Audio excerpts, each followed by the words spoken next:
Mehmeti, i cili mbeti fort i pikëlluar nga humbja para pak kohë e Ballabanit, kapetanit të vet, dhe nga ikja e shëmtuar dhe kërkia të vetëve. Ai ishte tepër i tronditur dhe vuante te i masës për heqjen e rrethimit të kryes, dhe mendonte pa prerë e vriste mendjen ditë e natë, se me ç'më mënyrë mund të shpaguej kundër Skënderbeut për atë turp aq të madh. Më në fund vendosi të mbiste një ushtri shumë të madhe dhe të fuqishme nga të katër anët dhe të shkonte përsëri vetëm me epir kundër Skënderbeut. Skënderbeu, kur e morë vesh kjo gjë, dha urdhër që të mbidheshin ushtar me kujdesin më të madh se zakonisht për luftrat e tjera dhe forcoi e siguroi me kohë gjithë vendet dhe qytetet. Si doli viti dhe erdhi pranvera që po priste, e cila është më e përshtatur për fushata.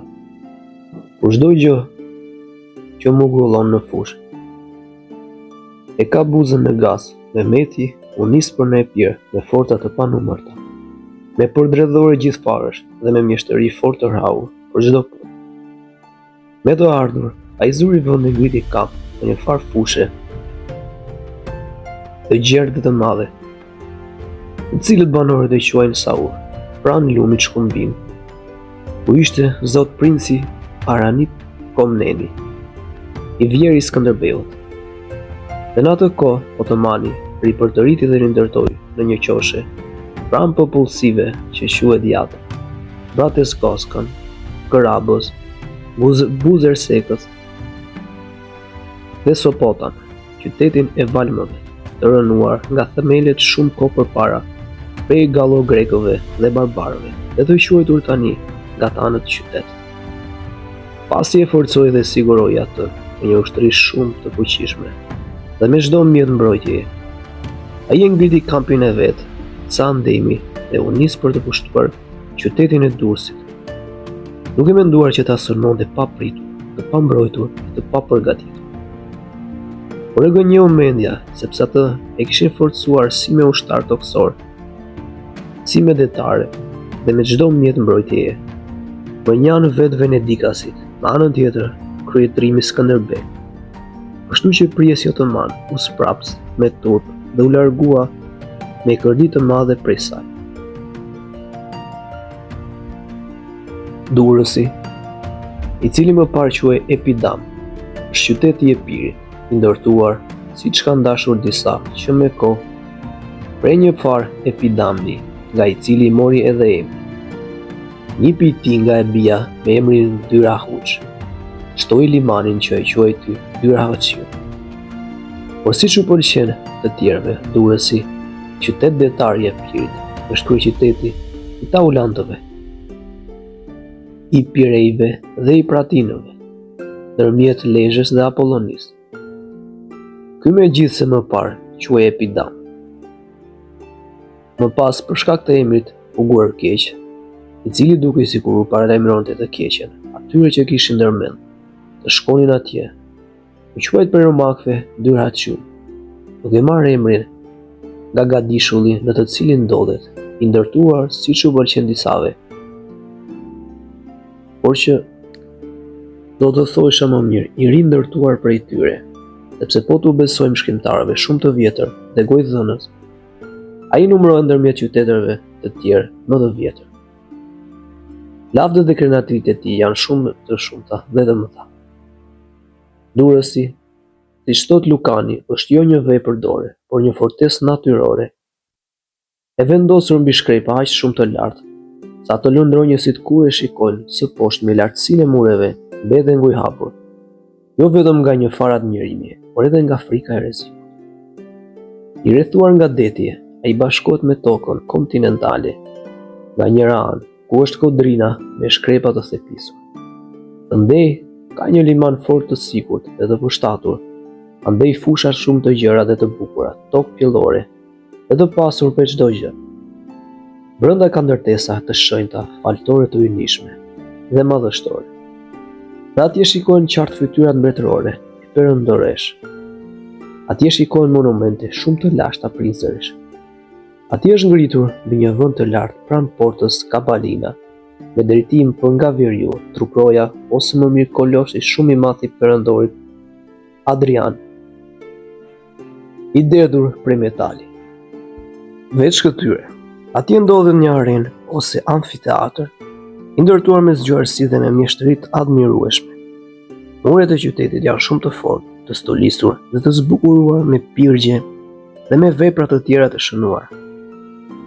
Ai qytet duhet admiruar gjithashtu, edhe për çështjet e lundrimit, për dobinë e kryeporteve dhe të mallrave.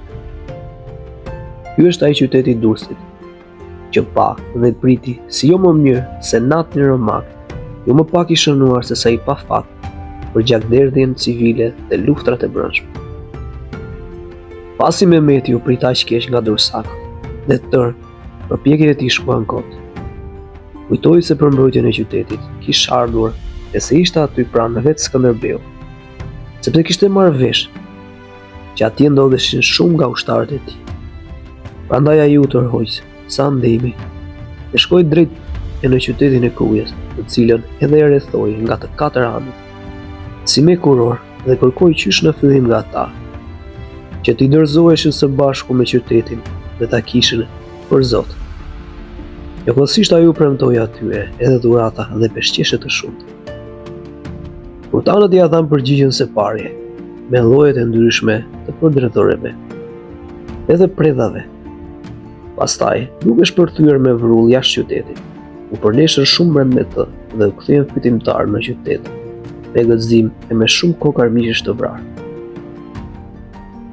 Por aq më tepër Skënderbeu, i cili ndodhej në fushë së bashku me të vetën, që s'dinin as të strukeshin, as të qetësoheshin.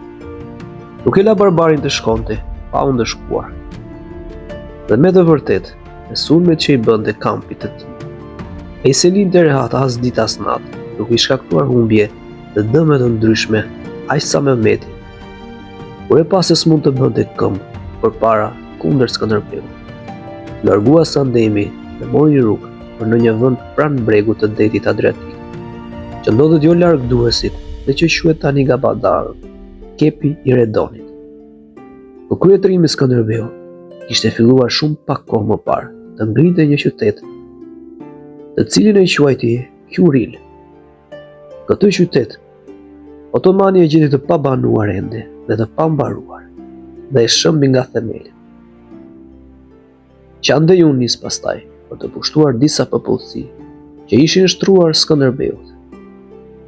Por Skënderbeu si ndai, duke e ndjekur këmba këmbës dhe duke e goditur pa prer. Po ashtu e ngisnin atë, ditë e natë, edhe ata që banonin në vende malore dhe të ashpra. I dërmuar me kërdi dhe i mbuluar me një turp shumë të madh. Prej këtyre, u largua Sandemi. Më në fund, pasi u humbi shpresën për fitore kundër Skënderbeut, i cili kishte forcuar e siguruar të gjithë me kohë, la Arbërin dhe Epirin dhe mori rrugën për në Bizant, nga kishte ardhur, duke larguar me turp tërë vrerë e trishtim. Pas largimit të tij, erdhën me njëherë dy nga kapedanët, Aliu dhe Ayazi, që ai dërgoi për të mbrojtur të pakun dhe për të shpëtuar tokat që të mos dëmtoheshin nga Skënderbegasit, të cilën nuk do t'i provokonin me asnjë mënyrë për luftë. Ta me njëherë sa erdhën, duke shtërë me punë dhe lëpërim barbare, i dërguan Skënderbeut me qëllim që ta bënin për vete, dhe ta kishin mik të vetin dhurata e peshqeshe të shumta. Nuk e ushton se e bënin këtë fare fshehurazi nga otomani. Skënderbeu, me qëllim që t'ja merrnin vesh madhërinë e shpirtit dhe të mos ia kalonin barbarët me pasuri e mirësi, u ktheu atyre dhurata shumë të bukura. Por ndërkaq Skënderbeu dha urdhër që të mblidheshin nga të katër anët ushtar, me qëllim që pasi të grumbullohej kështu një ushtri shumë e madhe, të nisej për të pushtuar qytetin e valmëve që kishte themeluar para pak kohë Mehmeti.